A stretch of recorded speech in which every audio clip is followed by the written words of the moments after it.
Hi, welcome back. So this is lecture 37 in this course on Bayesian modeling. So the topic of this lecture is HMC implementation. So we will learn how to implement a Hamiltonian Monte Carlo sampler in R or any other programming language. Okay. So we'll say step by step how to break down each step in Hamiltonian dynamics and then implement its sampler in R. So just to recap what we discussed so far yesterday. So the idea behind HMC sampling is this, that we want to use the geometry of the posterior distribution to inform our proposal generation. So we do not want to randomly walk on a flat surface to explore the posterior distribution, but we want to use the geometry of the likelihood into prior. So basically the exploration of parameter space is informed by geometry of the posterior distribution. So I discussed some of these things. So the key difference is in random walk versus a slide along this surface, right? So in random walk algorithms, for example, in simple MCMC metropolis hashing algorithms, we randomly jump from the current location to a new location in the parameter space. So the only information we are using is the current state of the chain. So basically the proposals that you have already sampled, parameter values that you have already sampled from the posterior, right? You are not using any other information.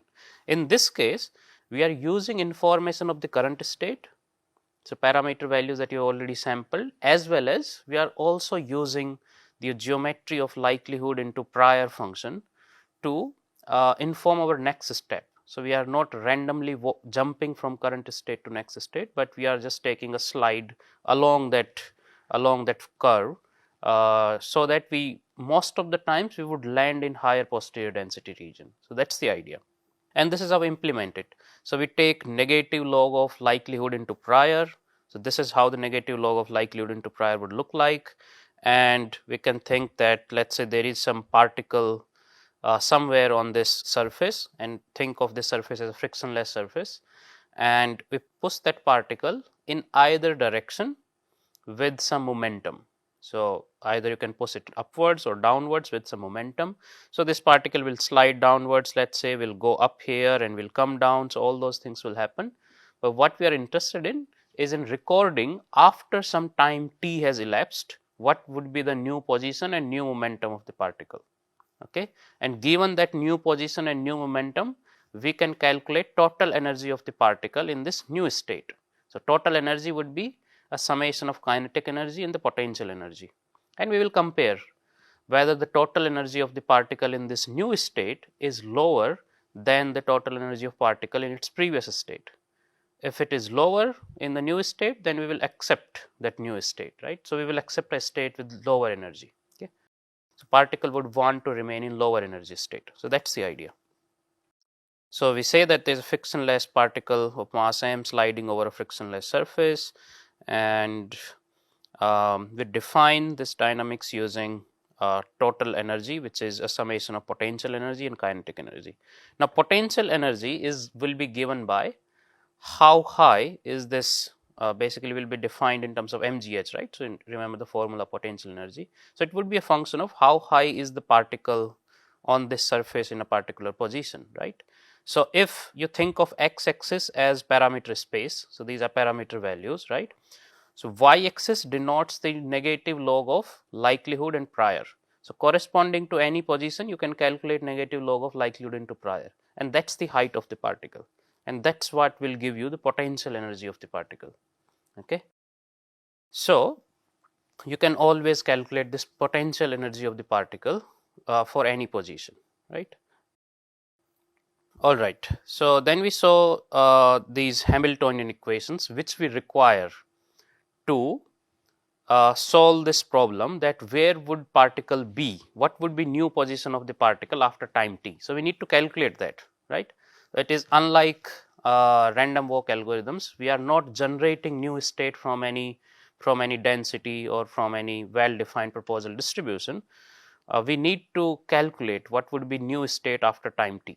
Okay, so this is not a straightforward. This is going to take a lot of algorithmic steps in order to do that, right? So we do this using these Hamiltonian equations. What these equations do, they give us the rate of change in position and the rate of change in momentum as a function of basically as a gradient of energy. So, for example, rate of change in position is delta H by delta rho. So, basically change in total energy with respect to momentum. Now, because potential energy does not depend on momentum, so we can simply write change in kinetic energy with respect to momentum.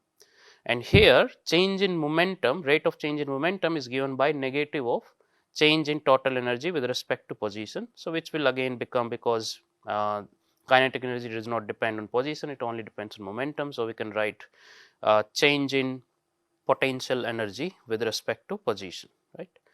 So, this is how we can write these equations. Okay. Now, given some initial position and initial momentum, let's say theta I and rho I, our goal is to calculate what would be the new or proposed position and momentum after time t. Okay, so that's our goal. So we will stop the particle after time t and we'll observe its new position and new momentum. Okay. So this is the formula of potential energy, negative log of likelihood into prior, right. So these are the steps in the algorithm. So in each iteration, the particle will be pushed from its current position. So basically current state in random direction with some momentum. So in every iteration, we will push the particle in either direction with some momentum rho I, and after time t has elapsed, the particle of course will acquire new position theta j and new momentum rho j. So that's what we want to observe. So we will calculate what is this new position theta j and what is this new momentum rho j, and then we will calculate total energy of the particle in this new state and the previous current state, right. And if the energy is lower in this new state, we will accept that new state, right. But in order to calculate new position and new momentum, we will need this leapfrog method to discretize Hamiltonian equations. So what we do is this: we do half step update for momentum. So we will do this for L number of times, because we discretized our time capital T as L into epsilon. So like this, right. So we discretize this time t into L number of small time steps, where epsilon is indicating a very small time step, right. L is the number of leapfrog steps, right. So for L number of leapfrog steps, we will do these things L number of times. So each time we will first update momentum. So momentum will be rho minus, so basically whatever the initial momentum was there, rho minus epsilon by 2, and then change in momentum with respect to time, right. So which is basically change in potential energy with respect to position, right. And then full step update for position, and then again half step update for momentum. We discussed this briefly in the previous lecture, right. And then once you have achieved new position and new momentum, once you have calculated that, you can calculate total energy of the particle in these two states, right. And then we can calculate that the system would want to remain in a lower energy state. So we can calculate probability of transitioning to this new state j, right. So this is how we can calculate probability of transitioning from I to j would be given by e to the power hi minus hj divided by kt, right. So that's the idea. So the particle would acquire new state with this probability, right. So let us see step by step procedure, and let us take some example, okay. And using that example, we will see step by step procedure of implementing an HMC sampler. So let's say this is the example. You are given 500 data points that are assumed to come from a normal distribution with mean mu and variance sigma square, okay. So you have 500 data points, let's say from an experiment, and you assume that these data points come from a normal distribution. So that's your likelihood assumption, okay. Then you need prior assumptions on mu and sigma. So let's say prior assumption on mu is that it comes from a normal distribution with mean m, standard deviation s. Sigma comes from a normal distribution with mean a and standard deviation b, okay. So this is fine. So far these are our assumptions about prior assumptions and the likelihood assumption. And let's say this is your data. Now step 1 will be to define gradient function.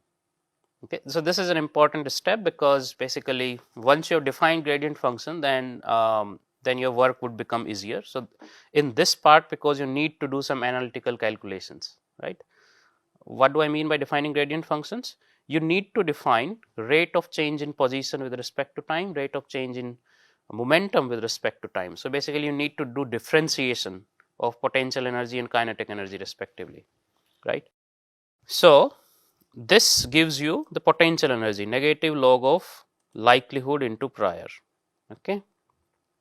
Now you can plug in what is the likelihood function. So likelihood is a normal likelihood. So I'm just directly plugging in likelihood function here. This gives me prior density for mu. This gives me prior density for sigma. Okay. So basically this function gives me negative log of likelihood into prior, right? It's a complicated function, but what all I have just done here is that I have taken log of likelihood into priors, okay, and I have expanded them in the PDF, right? So of course here you have multiple data points. So y is a vector of n data points. So here whatever yi you are seeing, it's basically each ith data point, right? So likelihood will be basically a joint likelihood. So basically I'm taking summation of negative log of these likelihoods of each independent data point, right? So this is what the final form becomes of this function. I simplify it a bit and expand it on some parts. So this is the final form of my potential energy, so which is negative log of likelihood into prior. And then I differentiate this potential energy function with respect to position. So in this, what does position mean? Basically your parameter space, your parameter value. So position of the particle in your parameter space, that means the parameter value, right? So we have two parameters here, mu and sigma. So I differentiate this potential energy with respect to mu and with respect to sigma. Okay, so this is exactly what will give me change in momentum with respect to time, right? So remember the formula for Hamiltonian equation for change in momentum with respect to time here. So change in momentum with respect to time is given by negative log of change in total energy with respect to position, which will be negative of change in potential energy with respect to position, right? So this will give me rate of change in momentum. So this particular gradient. So this will give me rate of change in momentum. Okay. About the second gradient, so what will be change in position with respect to time? That would be easier to calculate because that is just differentiation of kinetic energy function. Okay, and kinetic energy is what? Rho square by m, rho square by 2m. So if you just differentiate it, what you will get is, I think, just rho. Okay, so that would be the differentiation of that function, right? So in the second case, the change in position will be equal to just momentum, right? So that would be easy thing to do, right? This one was difficult because you needed to differentiate the whole likelihood into prior, negative log of likelihood into prior function. Okay. Now what I'm doing here, I'm basically encoding these functions in R. So this is the gradient function which gives you gradient for mu and gradient for sigma. So differentiation of potential energy with respect to mu and with respect to sigma, and I return these gradients, right?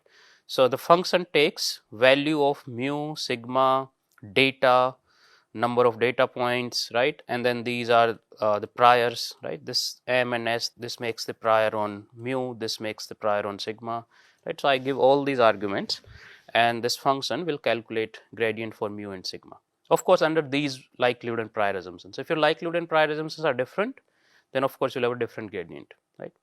That's why always first step is to, depending on what your likelihood and prior is, you will calculate these gradients, right? Also total energy function and potential energy function. So for example here I'm calculating potential energy function. So I'm passing same arguments mu, sigma, yn, ms, ab, and this calculates the potential energy function for me. Okay, so potential energy function is basically this, right? So this thing, the simplified form we have here. Okay, so this is what I've done here. Okay, so once I have these two functions, then I'm good to go, because now I do not need to do any further analytical derivations. I can just use these functions for further sampling, right? So this is how the HMC sampler looks like. So first time is just storing the data and these things. These are model parameters, basically priors. This was prior on mu, this is prior on sigma, right? So once I've defined priors and everything, then I need to define step size parameter here as well, right? Remember, we discretize time, capital T, into L number of into L leapfrog steps. So we discretize capital T equals to L into epsilon. This is that epsilon. Okay, so time step. So how big or how small time step you're taking, right? So we will multiply this with L to get time, right? And you also need to define number of leapfrog steps. So here I've defined, for example, 20 leapfrog steps, right? You can define 12, 15, 20. I think all this works fine. Okay? And this is the number of this is the step size, right? If you multiply this with this, you get capital T, right? Now I decided that I would want 8,000 samples in my Markov chain. So I initiate an empty Markov chain for mu and sigma, for both mu and sigma, okay? And then initialize this Markov chain for mu and sigma both. And then I start defining, I now define how I would evolve this Markov chain using Hamiltonian dynamics, right? So all other things would remain same. Only thing you need to figure out that how do you generate new proposal.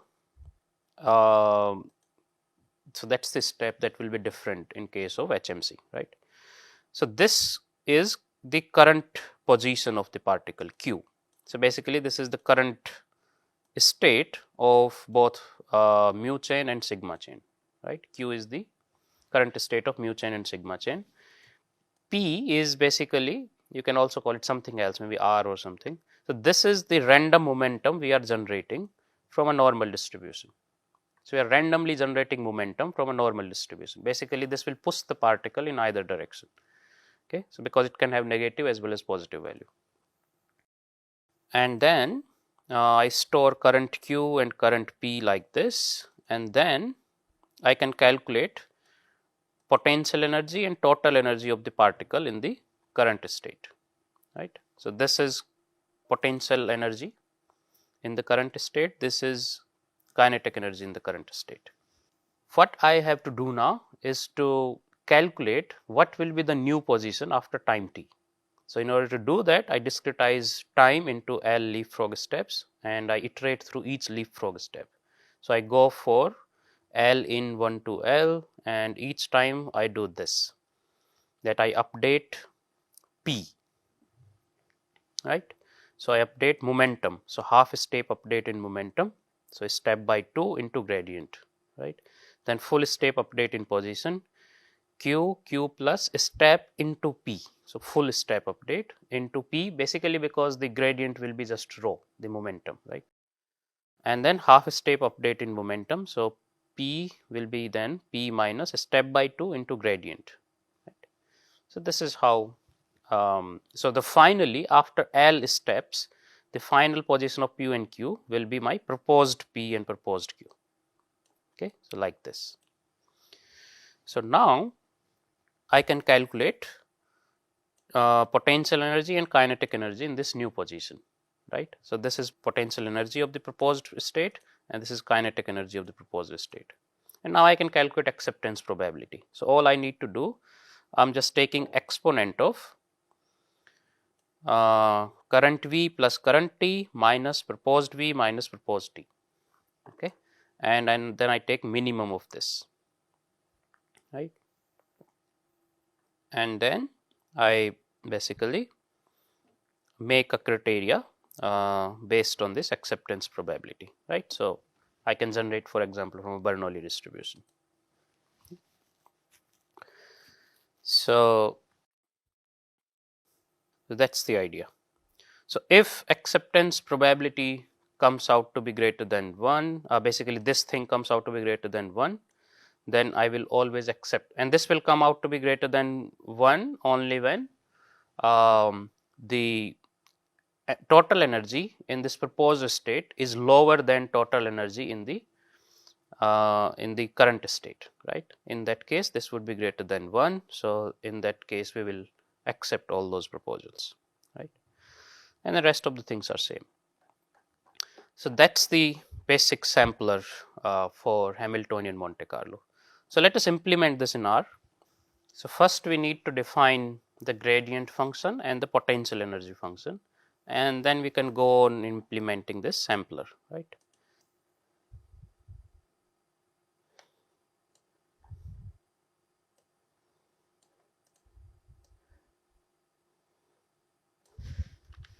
So I will just copy paste the gradient function for this particular example of normal distribution.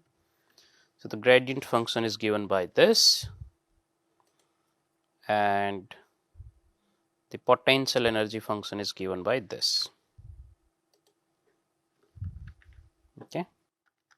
Now let us implement HMC sampler. So first let us have data. So let's say this is your observed data y, and let's say you have 500 data points. So from a normal distribution with mean 800, standard deviation 50 or so, or let's say 80. This is your data. N is length of so basically number of observations, and then of course these are your likelihood and prior assumptions. Then yi, each data point comes from normal mu sigma, where mu comes from normal ms and sigma comes from normal AB. So now you need to define what is MSAB to define the priors, right? So let's say we can use the same priors as used here.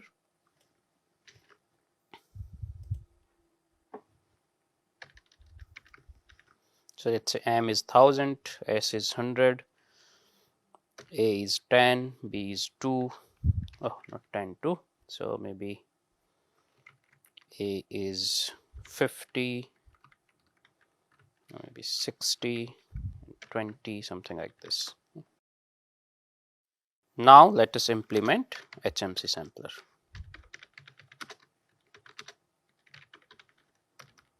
So let me define a function HMC in the same way as we defined for MCMC.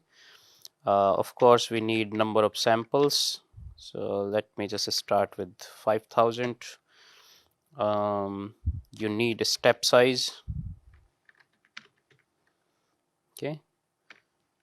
Let's say time step, at least a step is let's say initially 0.02.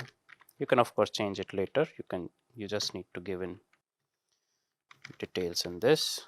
Then reject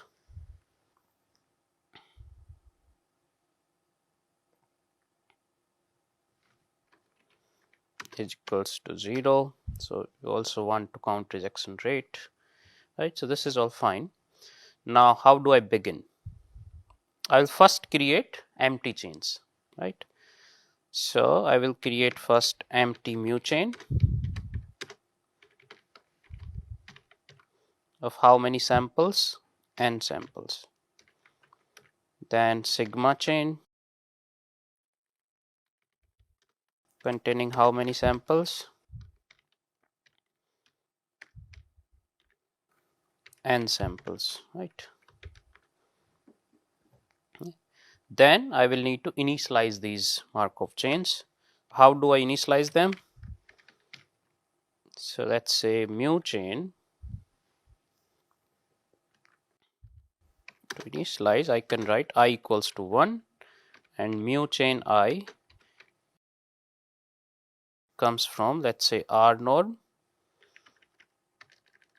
MS, it's prior, and sigma chain I R norm comes from its prior. Okay, so I've initialized the chain. Now I need to evolve these Markov chains, right? So let me just get this code here. Okay, or if you want, you can write it with me. So let us think of what is the current state or the current position. Okay, so let's say to indicate current position, you use this Q. Okay, so Q indicates the current position. So both chains, right? So value of mu and corresponding value of sigma. So it would be a pair of value of mu and sigma that will state the current position of the chain, right? So you can write it like this: mu chain I and sigma chain I. So this is the current position. For current momentum, you need to randomly draw samples from some distribution. So let's say I randomly draw samples from an R norm distribution, and I need to draw two samples, one for mu and one for sigma. Okay, and I draw them, let's say, from 0, 1. Okay, so this will give me momentum. Okay, so I can call them current position is Q, current momentum is this P. Okay, now once I've recorded current position and current momentum, now I can calculate potential energy in the current position. So current V. Current V will be, I will just call this function V and will pass on all these things, mu, sigma, yn, ms, ab, right? So in this function, I will pass on mu. So mu sigma would be given by just, let's say, q1, q2. q1 is mu, q2 is sigma. Right? Mu sigma yn, ms, ab. So yn, m, s, a, b. Okay. So this is current V, and current T, kinetic energy, will be given by P square rho square by 2. Okay, so this will be kinetic energy, right? So now you have current position, current momentum. Now you need to push the particle in either direction with this particular momentum P, and you will record the particle after time capital T, right? And we discretize this capital T into L number of leapfrog steps, right? And the step size is defined by this particle step, right? So I will run this loop through each leapfrog step. So basically I will iterate through each leapfrog step, and then I do half step update for momentum, full step update for position.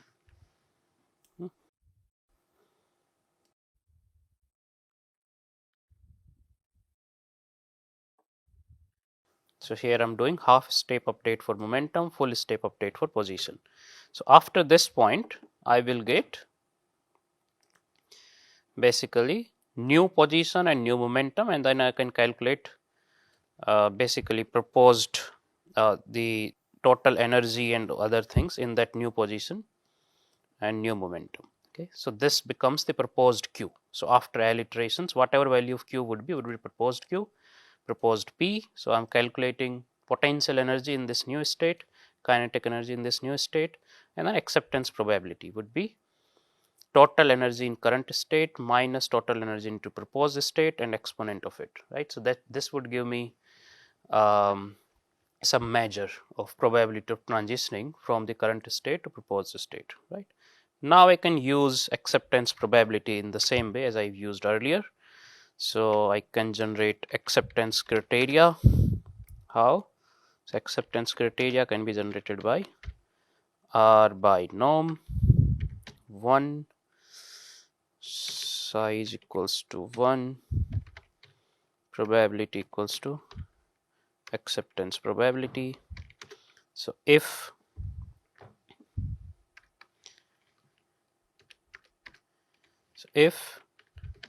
accept is equals to 1, so if you need to accept, then you accept this new particle. How do I accept it? I will update the position of the chain and I will store it like this. So mu chain I becomes proposed Q1 and sigma chain I becomes proposed Q2, right? Else I won't update this, I will only update number of rejections. So this is the sampler.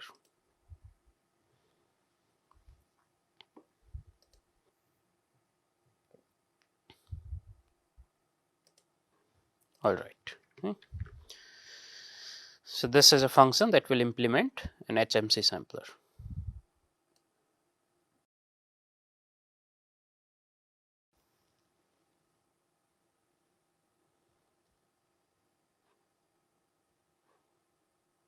Okay, except not found somewhere.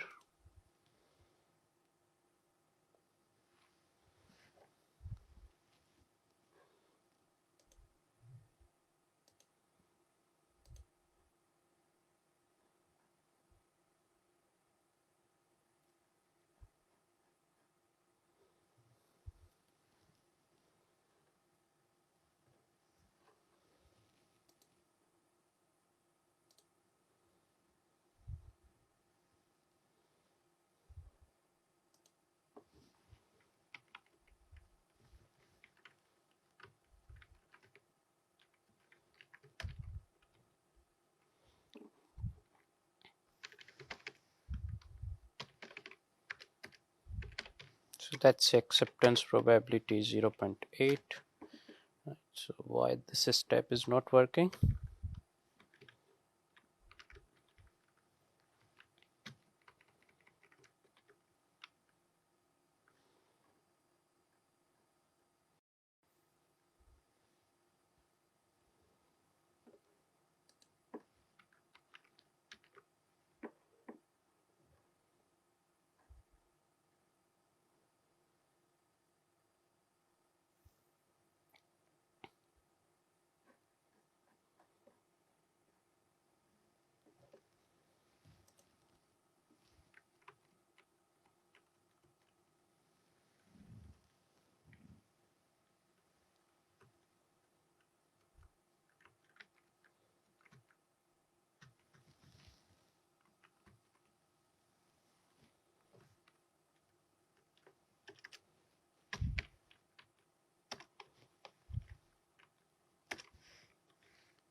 Okay, I need to replace these signs.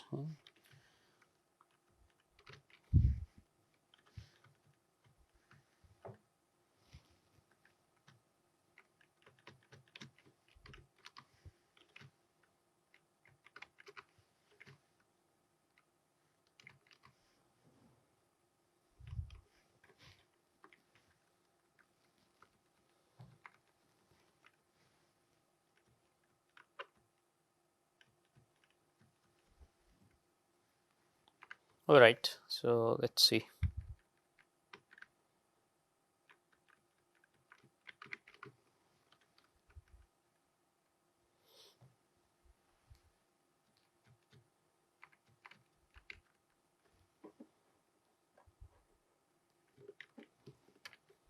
Okay, it should work now. So now let us define number of samples equal to 5,000 or so, or let us just keep it at 5,000. Let us just run this sampler. Okay, so chain 1. Oh, I haven't written the return function, which I should write here. Return samples equals to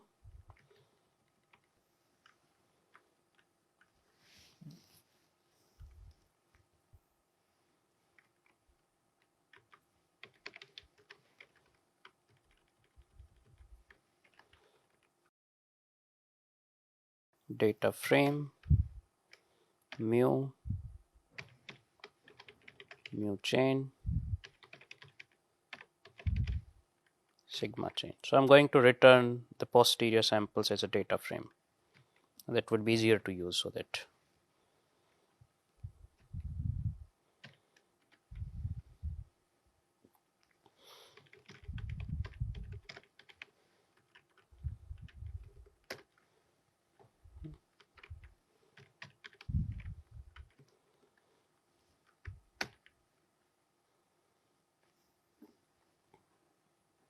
okay, L is not defined.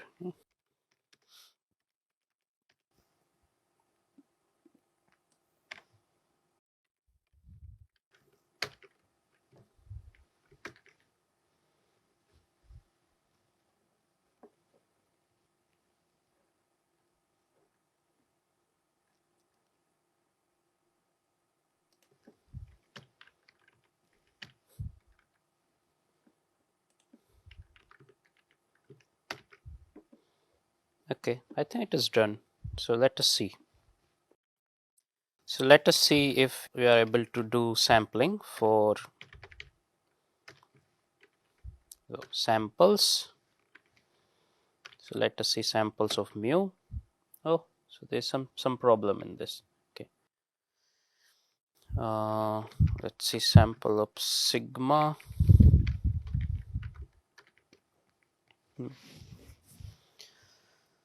Okay, so apparently the function is working, but there are, I think, some minor issues in this code, so that's why the sampling is not properly done.